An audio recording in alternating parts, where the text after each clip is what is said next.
पर जैसे running session में जो भी पेपर आप लोग देते हो तो पेपर बनाने वाला भी ये सोच रखता है कि यार कुछ ऐसे से सवाल डालूं जिससे कहीं कि बच्चा गलतियां करे ताकि गलतियों से बहुत।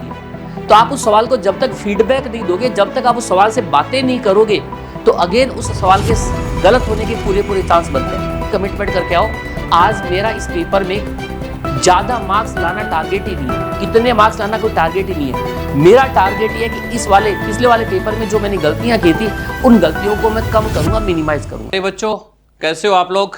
आपकी पढ़ाई कैसी चल रही है? उम्मीद करूंगा कि शायद अच्छा फ्लो में आप लोग काम कर रहे हो और अच्छा सा कहीं कहीं काम करके अपने सिलेबस को कहीं लगभग कंक्लूड करने की ओर आप अग्रसर हो। ये जो भी नीट एस्पिरेंट बच्चे हैं उनके लिए मैं ये मानता हूँ कि ये वाला जो ड्यूरेशन है जो वर्तमान में चल रहा है वो बड़ा क्रूशियल है। इस समय कहीं कहीं बच्चों के बहुत सारे दिमाग में सवाल उठते हैं, बहुत सारी नेगेटिव थॉट भी अराइज होती हैं। तो हमें कहीं कहीं उन नेगेटिव थॉट को ओवरकम करते हुए, उन सवालों का अपने आप को जवाब देते हुए आने वाले डेज़ में आगे बढ़ना है। तो ये अभी भी आप लोगों के पास लगभग 100 डेज़ बाकी हैं और मैं तो ये मानता हूँ कि जो 100 डेज़ हैं वो आपने पिछले जो 200 डेज़ के मोर देन कहीं कहीं जो काम किया है उससे भी आप लोगों का 2 से 3 गुना काम इन 100 डेज़ में होना है। तो सेशन का जो सबसे क्रूशियल पीरियड है वो तो आने वाले डेज़ में आप लोग और फेस करने वाले हो। लेकिन फिलहाल भी कहीं कहीं आप लोग बड़े अग्रेसिवली काम करोगे तभी ये 100 डेज़ में बहुत अच्छा कर पाओगे। तो ये नीट एक ऐसा सा एग्ज़ाम हो गया जहां आजकल आपको 100% एक्यूरेसी पे काम करना होता है और 100% एक्यूरेसी पे काम तभी होता है जब पहली बात तो आपका कॉन्फिडेंस लेवल बहुत अच्छा सा हो और दूसरी बात आप कहीं कहीं एक जो आपकी प्रॉब्लम्स है जहाँ से आपके सवाल गलत होते हैं उनको पकड़ो और उनका समाधान करो। ये 100 डेज़ मैंने कहा ना, इन सब चीज़ों के लिए बहुत पर्याप्त होते हैं, तो आप अच्छा सा काम कर सकते हो। अभी इस समय आने वाले डेज़ में पूरी साल भी आप लोगों ने बहुत सारे टेस्ट दिए होंगे, आने वाले डेज़ में भी आप लोग बहुत सारे टेस्ट और फेस करने वाले हो।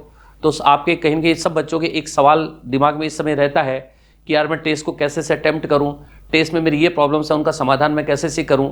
टेस्ट में जैसे सब बच्चों का एक ही सवाल होता है कि सर मेरे नेगेटिव्स बहुत सारे होते हैं, उन नेगेटिव्स को कैसे से ओवरकम करूं, कैसे से मेरे मार्क्स को इंप्रूव करूं। तो 2-3 मेरी तरफ से सिंपल सजेशंस हैं। एक तो नेगेटिव्स होने के पीछे सबसे बड़ा लॉजिक एक तो ये होता है बेटा, 2 बड़े लॉजिक्स होते हैं। एक तो ये होता है आपका लैक ऑफ नॉलेज, आपका नॉलेज है वो थोड़ा सा इनकम्प्लीट होता है क्योंकि आप कहीं की किसी सवाल को अटेम्प्ट करते हो तो कंफ्यूज होते हो। कोई भी जैसे न्यूमेरिकल होता है फिजिक्स या केमिस्ट्री में, उसके करने के कहीं के 2 पाथ होते हैं। आप कहीं के एक प्रॉपर पाथ की बजाय एक रॉन्ग पाथ पे चल पड़ते हो, तो वो कहीं के आपका कॉन्सेप्ट थोड़ा सा उलझा हुआ होता है और उस उलझे हुए कॉन्सेप्ट के चक्कर में आप गलत पाथ पे चल पड़ते हो और वो पक्का ऑप्शंस में भी लिखा होता है, तो उस चक्कर में गलत होता है। तो आप ऐसे सी गलतियों का दूर करने का तरीका तो है कि अपने सब्जेक्ट को थोड़ा सा इंप्रूव करने जाओ, अपने सब्जेक्ट पे और अच्छे से कमांड करने जाओ। तो इस समस्या का समाधान तो इस तरीके से होगा। दूसरा नेगेटिव के पीछे थोड़ा सा लॉजिक होता है कि आपका पेपर अटेम्प्ट करने में थोड़ी सी हड़बड़ाहट, जल्दबाजी, तो उस जल्दबाजी को कहीं के थोड़ा सा आप रोकिए, बड़े कूल माइंड से कहीं के अपने पेपर को स्टार्ट करिए। जैसे बच्चे नॉर्मली जब भी कोई पेपर होता है, जैसे इस समय तो आप अपने रनिंग सिलेबस के पेपर ही देने जाते हो, तो आपका जो रनिंग सिलेबस होता है उसमें नॉर्मली बच्चों की आदत क्या होती है, जो काम कहीं के 2 वीक 3 वीक में करना होता है वो काम कहीं कहीं आप 2 या 3 दिन में करने की कोशिश करते हो। तो 2 या 3 दिन में 2 या 3 वीक का आप निपटाने की कोशिश करोगे तो किसी भी हालत में आप हर पॉइंट को बहुत अच्छे से टच नहीं कर पाते हो। प्लस लास्ट टाइम तक कहीं के आप पढ़ते रहते हो, तो उस लास्ट 2 दिन आप एक्सट्रीम काम करते हो तो आपका दिमाग है वो एक्सट्रीम फटीक वाला होता है, थकान वाला होता है।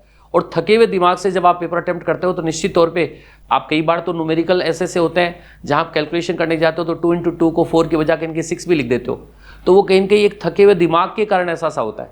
और प्लस कई बार तो थका हुआ दिमाग से इतना आलस होता है आप पे हावी कि आप लोग सवाल में कुछ और लिखा होता है और आप कहीं ना कहीं उस सवाल का इमेज है वो अपने दिमाग में पहले देखे हुए सवाल से कर लेते हो, तो सवाल में कुछ और लिखा होता है और उसको आप पढ़ते कुछ और हो, तो वो कहीं न कहीं सवाल आपका गलत करवा देता है। तो इस चीज़ का समाधान यही है कि आप लोग जब भी पेपर देने आते हो तो अपने आप को एकदम रिलैक्स मोड में लेके आओ। पेपर से पहले की नाइट है वो कहीं कि आपका जो नॉर्मल स्लीपिंग आवर्स आपके होते हैं उनसे कहीं कि 1-2 घंटे कम कभी मत करो, बल्कि 1-2 घंटे ज़्यादा रखो ताकि दूसरे दिन एकदम हल्के मूड से कहीं कि आप उठ नहीं जाओ। पेपर से 1-2 घंटे पहले निश्चित तौर पे आपको पढ़ाई छोड़ देनी चाहिए। 1-2 घंटे क्या 3-4 घंटे पहले छोड़ दोगे तो और भी अच्छा है, ताकि आप पहले छोड़ोगे तो एकदम फ्रेश माइंड से कहीं कि पेपर में अटेम्प्ट करने जाओगे। तो ये जो सवाल की गलत इमेज दिमाग में आ जाना प्लस एक कैलकुलेशन की छोटी मोटी जो गलतियां होना, ये स्वतः ही कहीं की खत्म हो जाएंगी। तो मैंने कहा 2 बड़े इश्यूज होते हैं नेगेटिव्स के।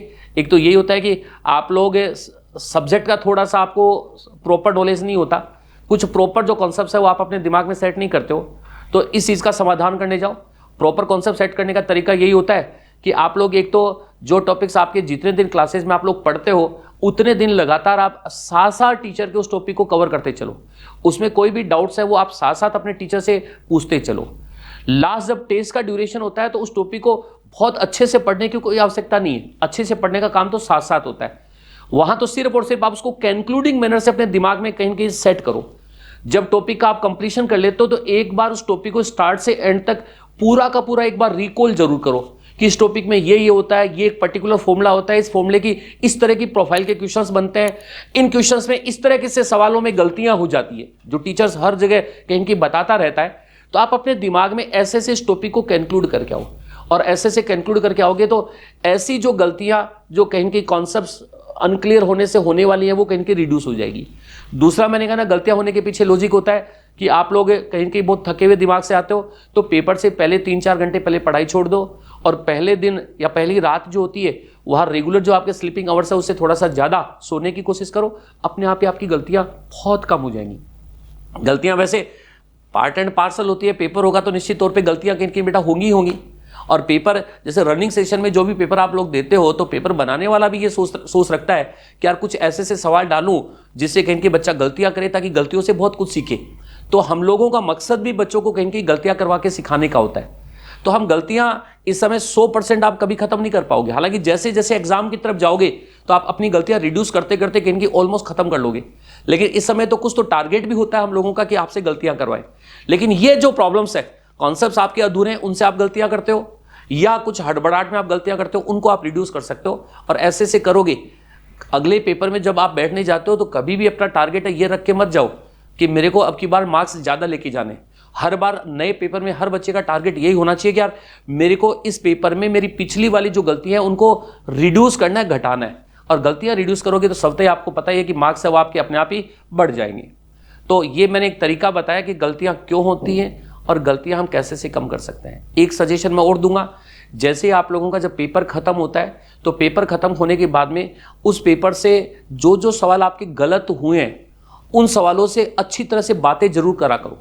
जैसे मान लो 20 सवाल आपके गलत हुए तो आप हर सवाल को कहेंगे 2-2 मिनट देने जाओ, और 2-2 मिनट हर सवाल को दोगे तो 40 मिनट आप उस पेपर के एनालिसिस पे दीजिए, और 2 मिनट उस सवाल के लिए दीजिए। उस सवाल को दोबारा अच्छे से पढ़िए, उसका सोल्यूशन आपको प्रॉपर मिल रहा है कि नहीं मिल रहा वो चेक करिए, और फिर उस सवाल से इस तरह से बातें करिए कि यार ये सवाल तेरे को मैं ऐसे से पढ़ने गया, मैं ये गलत सोचने गया और हकीकत में इसको इस डायरेक्शन में सोचना था। क्योंकि ऐसे से सवालों से यदि आप बातें नहीं करोगे तो बेटा पूरी संभावना होती है वो आगे भी कोई उस टॉपिक का आप टेस्ट दोगे या वो सवाल फाइनल एग्जाम में भी आएगा तो आपके गलत होने की प्रोबेबिलिटी काफी ज्यादा होती है। तो आप उस सवाल को जब तक फीडबैक नहीं दोगे, जब तक आप उस सवाल से बातें नहीं करोगे तो अगेन उस सवाल के गलत होने के पूरे चांस बनते हैं। तो मैंने कहा जो भी पेपर में आपका कोई सवाल गलत होता है तो हर सवाल से आप 2-2 मिनट बातें करो कि भाई तू सवाल गलत कैसे हुआ, मैंने तेरे बारे में ये सोचा और तू इधर जाना चाह रहा था, मैंने ऐसा क्यों नहीं सोचा और इसका सही जवाब कैसे से आएगा। ऐसे से 2-2 मिनट हर सवाल के लिए बातें करोगे तो 20 सवाल आपके गलत हो गए तो 40 मिनट आप दीजिए। फिर आप अपनी एक डायरी रखो, एक पन्ना रखो, उस पन्ने में उस पेपर का एक फीडबैक जरूर लिखो कि यार आज मैंने बेवकूफ़ी वाली ऐसी सी गलतियां की। हर पेपर के एक एनालिसिस में उस डायरी में 4-5 पॉइंट जरूर लिखो कि फिजिक्स में मैंने ऐसी गलतियां की जिसके कारण मेरे ऐसे से सवाल गलत हुए, केमिस्ट्री में मैंने ऐसी गलतियां की जिनके कारण मेरे ये सवाल गलत हुए, बायोलॉजी में ऐसी गलतियां की। तो 3-4-5 पॉइंट नोट डाउन करिए। क्योंकि एक बच्चों की आदत क्या होती है, आज जैसे पेपर हुआ तो उस पेपर का आज तो अपने आप को एनालिसिस दे लेते हैं कि इस तरह से गलत हुआ, लेकिन अगला पेपर मान लो 7 दिन बाद में हो रहा है तो 7 दिन बाद में जब दोबारा तुम उस पेपर में बैठने जाओगे तो पिछले पेपर में आपने क्या क्या गलतियां की थी वो आप पूरा का पूरा भूल जाते हो, और पिछले वाले पेपर के रिस्पेक्ट में आप अगले वाले पेपर में नहीं जाओगे तब तक आप अपनी गलतियां कभी भी खत्म नहीं कर पाओगे। तो तरीका है वो चीजें याद अच्छे से तब रहेंगी जब आप एक डायरी में जिस दिन पेपर होता है उसी दिन उसका एनालिसिस करके जरूर लिख लो कि इस कारण से मेरी ये बड़ी गलतियां हुई। और जब अगला पेपर तुम देने जाते हो तो उस पेपर से पहले आप उस डायरी को खोल के उन गलतियों को एक बार दोबारा रिपीट करें, जो आपने रिमार्क किया था उनको दोबारा रिपीट करें, और फिर वहां रिपीट करके वो एक बार रिपीट करोगे तो आपके जहन में सेट हो जाएगा कि पिछली बार तूने ये गलतियां की थी। और अपने आप से कमिटमेंट करके आओ, आज मेरा इस पेपर में ज्यादा मार्क्स लाना टारगेट ही नहीं है, इतने मार्क्स लाना कोई टारगेट ही नहीं है। मेरा टारगेट ये है कि इस वाले पिछले वाले पेपर में जो मैंने गलतियां की थी उन गलतियों को मैं कम करूंगा, मिनिमाइज करूंगा। और ये सोच रखोगे तो निश्चित तौर पे मार्क्स का एक्सपेक्टेशन आप पे अनावश्यक प्रेशर पैदा नहीं करेगा। गलतियां रिमूव करने का आदमी में कॉन्फिडेंस अच्छा रहता है और वो कॉन्फिडेंस आपको अगले वाले पेपर में अपने आप ही बूस्ट कर देगा, अपने आप ही आपको कहीं की आगे बढ़ा देगा। तो हर टेस्ट में आप लोगों की ऐसी सी थॉट होनी चाहिए और ऐसा सा करोगे, निरंतर काम करोगे, बार बार चीज़ों को रिवाइज करोगे तो मैंने कहा ना, जो कॉन्सेप्ट उलझे हुए होते हैं वो कहीं के अपने आप ही समाधान होते चलेंगे, तो वो गलतियां कहीं की रिड्यूस हो जाएंगी। बार बार आप बहुत बार रिविजन करोगे तो कॉन्फिडेंस लेवल भी आप लोगों का कहीं कहीं बढ़ जाता है और बढ़े हुए कॉन्फिडेंस लेवल से भी आपकी गलतियां रिड्यूस हो जाती हैं। और लगातार किस कारण से आप गलतियां कर रहे हो, उन गलतियों का अपने आप को आप फीडबैक देने जाइए और फीडबैक देने जाते हो तो निश्चित तौर पर कहीं कि आप अच्छे से अपना लास्ट तक आते आते स्कोर करने लग जाओगे। एक मैं बच्चों में एक बड़ी पेपर अटेम्प्ट करते वक्त एक दुविधा ये भी होती है, उसके लिए भी सजेशन देना चाहूँगा। बहुत सारे सवाल ऐसे ऐसे होते हैं जो कहीं कि बच्चा सोचता है, पहली बार सोचता है, वो निश्चित तौर पे सही सोचता है, लेकिन फिर अपना अनावश्यक दिमाग लगाकर ये सोचकर यार इतना लल्लू सवाल थोड़ी पूछेगा, इतना आसान सवाल थोड़ी पूछेगा, तो इधर उधर की कुछ अपनी कॉन्सेप्ट लगा के उस सवाल को गलत कर जाता है। तो ये एक मेरा एक एनालिसिस है बेटा कि बच्चा जो किसी भी पेपर में किसी सवाल को पहली बार पढ़ के जो सोचता है उसके सही होने की प्रोबेबिलिटी बहुत ज़्यादा होती है। तो आप लोगों को यदि पहली बार कहें कि एकदम प्रॉपर जवाब दिमाग में सेट है तो उसी को करने की कोशिश करिए, उसमें अनावश्यक दिमाग लगाने की कोशिश मत करिए। बस पहले अटेम्प्ट में केवल उन सवालों को कहीं छोड़ दीजिए जो आपको 100% ही कहीं डाउट पैदा कर रहे थे या आप उसको अटेम्प्ट नहीं कर पा रहे थे, उसको सेकेंड राउंड में आप अटेम्प्ट करने जा सकते हो। तो ये सारों का एक सवाल ये होता है कि पेपर अटेम्प्ट करने का सीक्वेंस कैसा सा होना चाहिए। इन जनरल बच्चा नीट एस्पिरेंट जो भी होता है वो कहीं कि बायो में थोड़ा सा कॉन्फिडेंट होता है तो वो बायोलॉजी पहले अटेम्प्ट करता है, देन कोई फिजिक्स और केमिस्ट्री या इन जनरल फिजिक्स सबसे लास्ट में लेता है। वैसे मेरा एक सोच तो ऐसा होता है कि बच्चों को हमेशा हमेशा एक रेगुलर सीक्वेंस में चलना चाहिए। फिजिक्स, केमिस्ट्री और बायोलॉजी आजकल फिक्स सीक्वेंस आने लग गया, पहले फिजिक्स आता है, फिर केमिस्ट्री आता है, फिर बायोलॉजी आता है। तो इस सीक्वेंस में भी आप चल सकते हो, लेकिन आप लोगों ने पूरी साल कहीं की प्रैक्टिस इसी बायोलॉजी, केमिस्ट्री और फिजिक्स वाली कर रखी है, तो फिर वहाँ मैं सुझाव दूंगा कि अपना कहीं की फिर नया मोड पे आने की कोई आवश्यकता नहीं है। यदि आप सबसे पहले बायोलॉजी अटेम्प्ट करते हो तो वहाँ एक चांस हमेशा हमेशा बनता है कि जिस दिन फिजिक्स लेंदी आएगी उस दिन आपका लास्ट में कहीं फिजिक्स का पेपर है वो छूटने के पूरे पूरे चांस होते हैं, क्योंकि बायोलॉजी बच्चा बहुत अच्छी बायोलॉजी इन जनरल बच्चों को आती है। तो टाइम देके यदि बायोलॉजी आप करने लग जाओगे तो निश्चित तौर पे कहीं के लास्ट में टाइम का शॉर्टेज का पूरा पूरा पॉसिबिलिटी बनता है। तो यदि आप बायो सबसे पहला चांस लेते हो, पहला अटेम्प्ट करते हो, तो आप लोगों को अपना टारगेट है वो हमेशा हमेशा 1 घंटे से 10 मिनट कहीं के नीचे रखने का रखना चाहिए। कोशिश करो कि आप 50 मिनट में बायोलॉजी अटेम्प्ट करो यदि पहले बायो अटेम्प्ट करते हो तो 10 मिनट आप बायोलॉजी की बचाओ 1 घंटे से, और केमिस्ट्री में भी 10 मिनट बचाने की कोशिश करो। ये 20 मिनट आप कहीं के बचाओ ताकि आप ये 20 मिनट है वो लास्ट की फिजिक्स के लिए रख लो। फिजिक्स में वैसे भी थोड़ा सा टाइम ज़्यादा लगता है, और बाय द वे हालांकि इन सालों में तो लेंदी पेपर नहीं आ रहा, लेकिन बाय द वे लेंदी पेपर आ गया तो कहीं न कहीं वो 20 मिनट आप यदि स्पेयर में रखोगे तो कोई प्रॉब्लम्स नहीं आएगी। हालांकि मैंने कहा ना, यदि स्टार्ट में जो बच्चा फिजिक्स अटेम्प्ट कर लेता है तो उसमें ऐसी कभी समस्या नहीं आती कि लास्ट में उसका पेपर अटेम्प्ट नहीं होता हो, क्योंकि स्टार्ट में फिजिक्स में यदि 1 घंटा 10 मिनट भी लग गया, 1 घंटा 20 मिनट भी लग गया, तो भी आप आराम से कहीं कि उस परिस्थिति को देखते हुए अपनी केमिस्ट्री को भी कम टाइम में कवर कर सकते हो और बायोलॉजी को भी आप कम टाइम में कवर कर सकते हो। तो जिस बच्चे की फिजिक्स पहले अटेम्प्ट करने की आदत होती है उसके तो चांस नए के बराबर होते हैं कि आपका पेपर है वो कहीं न कहीं छूट जाए। लेकिन बायोलॉजी जिस बच्चे का पहला अटेम्प्ट करता है उसके चांस बन सकते हैं कि फिजिक्स लास्ट में जाके छूट सकती है। तो मैंने कहा ना, टारगेट ये रखो कि 10 मिनट कहीं के आपको बायोलॉजी में बचानी है, 10 मिनट आपको केमिस्ट्री में बतानी है, और ये शिफ्ट आपको फिजिक्स में करनी है। अभी तो आप लोगों को कहीं न कहीं वॉच वगैरह जो भी तुम जहाँ टेस्ट देते हो वहाँ घड़ी वगैरह रखने का आपको मौका मिल जाता है, तो घड़ी से कहीं की टाइम देखकर आप इस तरह से प्रैक्टिस कर सकते हो। और थोड़े दिनों के बाद में तुम्हें एक आदत में आ जाएगा, तो तुम्हें फिर घड़ी, क्योंकि एग्जाम में घड़ी देखने का मौका नहीं मिल पाता, और जो बच्चा कहीं की घड़ी की तरफ लगातार देखता भी रहता है वो कहीं के अनावश्यक एग्जाम में टाइम खराब भी कर जाता है। तो इसलिए वो तो आदत अपने को छोड़नी पड़ेगी। लेकिन यदि आप ऐसे से लगातार प्रैक्टिस करोगे तो 5-4 पेपर के बाद में आप लोगों को एक आपका वो बायोलॉजी की क्लॉक ऐसा सेट हो जाएगा कि बायोलॉजी अटेम्प्ट होगी तो आपको लग जाएगा कि आपका 50 मिनट पूरा हो गया, केमिस्ट्री अटेम्प्ट होगी तो आपको लग जाएगा अगला 50 मिनट और पूरा हो गया, और लास्ट तक आते आते आपका फिजिक्स भी अच्छे से कवर अप हो जाएगा। तो ये एक चीज़ पे प्रैक्टिस और करो। या तो मैंने कहा फिजिक्स पहले अटेम्प्ट करो, तब तो पेपर वैसे कभी कोई छूटने के चांस नहीं बनते। यदि बायो पहले अटेम्प्ट करते हो तो पहले 50 मिनट में बायोलॉजी को कवर करो, केमिस्ट्री को 50 मिनट में कवर करो, देन आप फिजिक्स पे जाइए। पेपर सजेशन पेपर अटेम्प्ट करते वक्त एक बच्चों के लिए और भी होता है कि OMR कैसे से बने।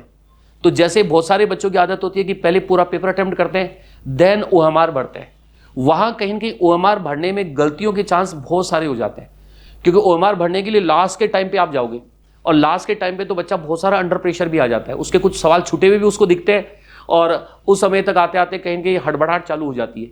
तो सबसे अच्छा अंदाज मेरे नजरिए से OMR भरने का ये होता है, एक साथ साथ OMR भरने में भी टाइम ज्यादा लगता है। तो सबसे अच्छा तरीका होता है कि आप OMR है वो एक सब्जेक्ट कंप्लीशन के बाद में भरिए।